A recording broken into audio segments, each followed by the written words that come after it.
the Islamic Caliphate. Though little remembered in the West today, the Abbasids reigned for 5 centuries. They oversaw an era of Islamic military dominance, city building, brilliant scholarship, and technological innovation. It has come to be remembered as Islam's golden age. This is the story of the Abbasid Caliphate.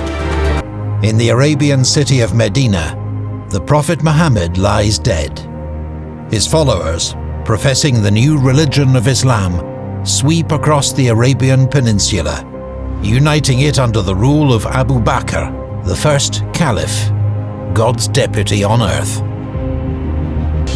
Ali, cousin and son-in-law of the Prophet Muhammad, has the support of the people. But he's opposed by the governor of Syria, Uthman's kinsman, Muawiyah. 5 years of bloodshed culminate in Ali's assassination at Kufa. One challenge comes from Hussein, son of Ali, grandson of the Prophet Muhammad. He opposes the succession of Muawiyah's son, Yazid.